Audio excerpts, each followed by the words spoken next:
जय हिंद मेरे साथियों। मेरे मित्र, अगर आप झारखंड पॉलिटिक्स से पढ़ने करना चाहते हैं मेरे मित्र, अगर आपने एंट्रेंस एग्जाम दिया, अब आपका मन में एक ही डाउट बचा है कि भैया काउंसलिंग कब से स्टार्ट होगा, काउंसलिंग कब से स्टार्ट होगा। उसके पहले मेरे मित्र मैं आपको बताना चाहूंगा, नेक्स्ट वीडियो में मैं आपको लेटर एंट्री का लेकर आऊंगा। मेरे सामने पीडीएफ है, चाहे पिछले साल का हो चाहे इस साल का हो, दोनों पीडीएफ आपको यहाँ मिल जाने वाला है। तो मेरे साथ मेरे में लगातार बने रहे, चैनल पर सब्सक्राइब करिए, क्योंकि जैसे जैसे वीडियो आए तो आपको मिल जाए। देखिए, जो इसके पहले मैंने आपको नोटिफिकेशन दिखाया था वो पुराना नोटिफिकेशन था, फिर उसे क्या है चीजों को एक्सटेंड किया गया था, आप यहाँ पर देख पा रहे हैं। तो पहले पुराने नोटिफिकेशन अच्छे से हम बात करेंगे, और ये जो चारों का चार नोटिफिकेशन है, चाहे आपका लेटर एंट्री का हो चाहे आपका 3 साल वाला हो, तीन सबका मैं जो कहते हैं पीडीएफ है मैं अपने टेलीग्राम पर डाल दूंगा। तो मेरे मित्र जाइए और आप चीजों को देखिए। देखिए मेरे मित्र, इस जो काउंसिल के डेट के बारे में हम आपका जो प्रीवियस ईयर है, प्रीवियस ईयर का जो डेट क्या क्या रहा है उस पर आधार पर हम बात करने वाले।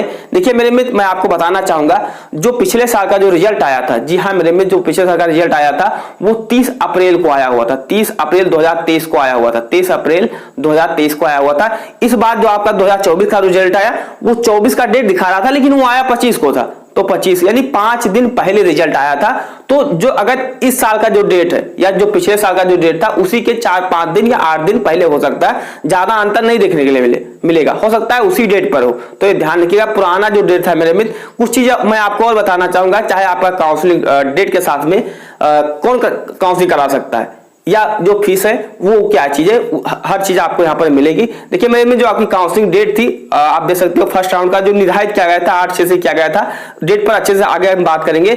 देखिए मेरे में जब आप काउंसलिंग करवाएंगे तो आपको 400 रुपए पे करना होगा। आप देख सकते हैं ईडब्ल्यूएस के लिए एंड ओबीसी के लिए एंड जनरल के लिए 400 रुपए, एससी एंड एसटी के लिए एंड ऑल कैटेगरी फीमेल के लिए 250 रुपए आपको पे करना होगा। और आपको एक बार ही फी करना है। जैसे आपकी जो काउंसलिंग होगी, पिछले वीडियो में मेरे गलती से मैंने 2 राउंड ही बोल दिया था, लेकिन आपकी जो काउंसलिंग होगी वो 3 राउंड में होगी। वो पिछले साल 3 राउंड में हुआ था, तो इस साल भी जो मैक्सिमम 90% चांस है कि 3 राउंड में आपकी जो काउंसलिंग की जो प्रक्रिया है वो कंडक्ट करवाई जाएगी। और आपको जो फी पे करना है वो आपको एक बार फी पे करना है। जैसे आपने फर्स्ट राउंड में काउंसलिंग करवाया मेरे मित्र, अगर आपको कॉलेज नहीं मिलेगा तो आपको सिर्फ चूज ही करना रहेगा, आपको फीस पेमेंट नहीं करना है। तो आपको सेकंड राउंड में मौका मिलेगा। सेकंड में नहीं मिला तो आपको थर्ड राउंड में मौका मिलेगा। लेकिन किसी भी राउंड में अगर आप अच्छे से कॉलेज चूज कर रहे हैं तो कोई कॉलेज अगर आपको अलॉट किया जाए तो आपको लेना पड़ेगा। और ध्यान रखिए, जब कॉलेज आपको मिल जाए तो आपको 1000 रुपए लगाकर आपको क्या है नामांकन यानी कि आपको आवंटन जो सीट रिजर्वेशन का जो फीस है आपको पे करना पड़ेगा 1000 रुपए, तभी आप क्या है सीट रिजर्व होगी। नहीं तो जो आपकी वो सीट है स्वतः रद्द कर दी जाएगी नेक्स्ट राउंड तक। तो ये ध्यान रखिएगा। अब चलिए मेरे मित्र बात करते हैं। एक चीज मैं आपको और बताना चाहूंगा, जो काउंसलिंग कराने की जो प्रोसेस होती है, कुछ प्रोसेस आपको गुजरना पड़ता है। जो यहाँ पर आप देखेंगे फर्स्ट राउंड का, देखिए आपका जो फॉर्म स्टार्ट होता है, उसके बाद में आप क्या है ऑनलाइन फॉर्म भरेंगे काउंसलिंग का। उसके बाद में आपका जो चॉइस फिलिंग, अगर आपने कोई कर दिया था चॉइस फिलिंग तो उसे आप चेंज कर सकते हैं। फिर मेरे मित्र आपका जो रिजल्ट आता है यहाँ पर देखिए चौथे नंबर पर date of publication of seat allotment list, वो भी आप यहाँ पर देख पा रहे होंगे, यानी आपका जो रिजल्ट आता है वो भी मिल जाएगा। फिर डाउनलोडिंग जो आपका अलॉटमेंट फर्स्ट लेटर होता है वो भी मिल जाएगा। फिर आपको डीबी करवाना होता है मेरे मित्र। अगर आपने फीस पे 1000 रुपए जो फीस है वो आपको पे करना होगा। अगर आपने नहीं पे किया तो आप काउंसलिंग से बाहर हो जाएंगे, नेक्स्ट राउंड के बाहर हो जाएंगे। और आप मेरे में ध्यान रखिएगा, और आपको डीबी करवाना जरूरी है। एडमिशन आप 10 दिन 15 दिन बाद करवा सकते हैं, लेकिन आपको डीबी यानी कि डॉक्यूमेंट वेरिफिकेशन करवाना जरूरी है। और डॉक्यूमेंट वेरिफिकेशन में आपका जाति और निवास 2 बहुत कंपलसरी। वैसे 15 डॉक्यूमेंट्स लगते हैं, जाकर आप देखिएगा। लिंक आपको जहां पर आप नीचे कमेंट करते हैं यहीं पर मिल जाएगा, जहां पर आप नीचे कमेंट करते हैं यहीं पर मिल जाएगा, जाकर आप देखिएगा। सेम डॉक्यूमेंट लगता है, कोई भी स्टेट हो तो 15 डॉक्यूमेंट लगते हैं, तो आपको मेरे मित्र मिल जाएगा, जाकर आप देखना मत भूलिएगा। तो ये ध्यान रखिएगा। अब देखिए मेरे मित्र, जो आपका पुराना डेट था वो फर्स्ट राउंड की मैंने आपको बताया, एक एक करके मैं आपको विगत वर्ष का भी बताऊंगा। पुराना ये फिर क्या है चीजों को एक्सटेंड किया गया था, आप यहाँ पर देखिए है ना। तो जो फॉर्म भरने का जो डेट था वो 8 से लेकर 22 जून तक कर दिया गया था। 8 से लेकर 22 जून तक एक्सटेंड किया गया था। फिर आप चीजों को देख लीजिए। एंड फिर जो रिजल्ट वगैरह आता है, जो सेकंड राउंड की जो काउंसलिंग स्टार्ट हुई थी वो देखिए 6 जुलाई से स्टार्ट हुई थी एंड 13 जुलाई तक चढ़ी थी। लगभग 1 हफ्ता तक आपको करने का मौका मिलता है। फिर देखिए मेरे में जो थर्ड राउंड की जो काउंसलिंग स्टार्ट हुई थी वो 5 अगस्त से स्टार्ट हुई थी। कम से कम 25 दिन बाद हर राउंड की काउंसलिंग स्टार्ट होती है। यूपी में ऐसा नहीं होता है, यूपी में कम से कम 10 से 12 दिन में आपकी काउंसलिंग स्टार्ट हो जाती है, लेकिन यहाँ 25 दिन कम से कम समय लग रहा है। तो ये ध्यान रखिएगा। इस पीडीएफ को मैं अपने टेलीग्राम पर डाल दूंगा, तो वहां पर अच्छे से आप देख पाएंगे। एंड जो आपका फिर कह सकते हैं ना, फिर आपका रिजल्ट आता है। उसके बाद में मेरे मित्र आपको डीबी करवाना होता है। पहले आपको 1000 रुपये फी पे करना होगा, फिर आपको डीबी करवाना होगा, फिर आपका जो एक सीट है वो फिक्स हो जाएगी। अगर आपने पैसे भी जमा कर दिया, डीबी नहीं करवाया, अब डीबी कहां पर होगा? तो मेरे मित्र आप अपने किसी भी, जहां जैसे आप रांची से हैं या आप धनबाद से हैं, तो आप किसी भी गवर्नमेंट कॉलेज से आप डीबी करवा सकते हैं।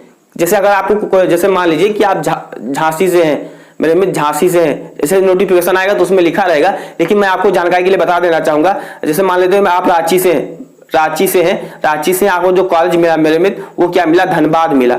तो जो आप डीबी है वो आप रांची में ही करवा सकते हैं, अपने ही डिस्ट्रिक्ट में करवा सकते हैं। धनबाद आपको जाकर डॉक्यूमेंट वेरिफिकेशन करवाने की जरूरत नहीं है, लेकिन जो एडमिशन आपका होगा वो आपका वहीं पर होगा जो कॉलेज आपको अलॉट हुआ है। कुछ मेरे भाई कह रहे थे कि भैया जो एडमिशन होता है वो भी क्या ऑनलाइन होगा?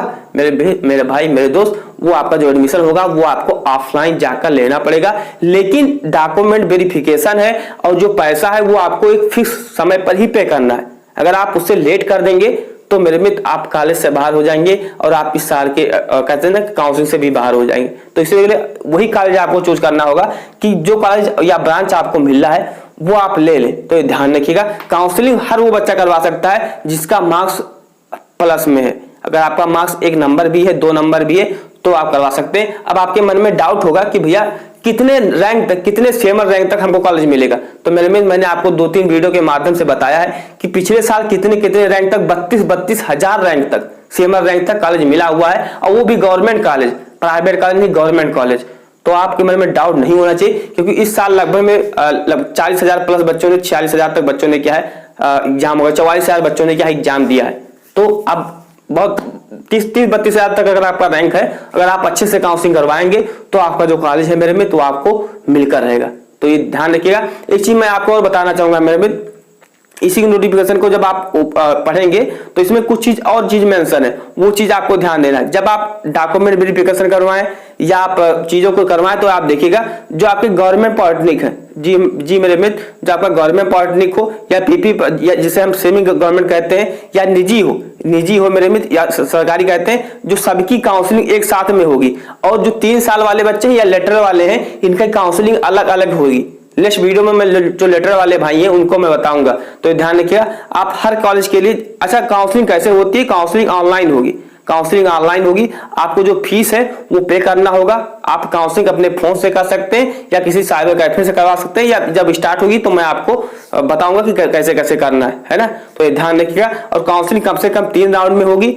जिनका भी मार्क्स प्लस में है, 1 नंबर, 2 नंबर, 5 नंबर, 10 नंबर, तो आप काउंसलिंग बिल्कुल करवा सकते हैं, ये ध्यान रखिएगा। लेकिन कॉलेज उनको ही अलॉट होगा जिनका मार्क्स काफी ज्यादा होगा। तो मेरे मित्र, आई होप कि आपका जो डाउट था वो हमने क्लियर कर दिया।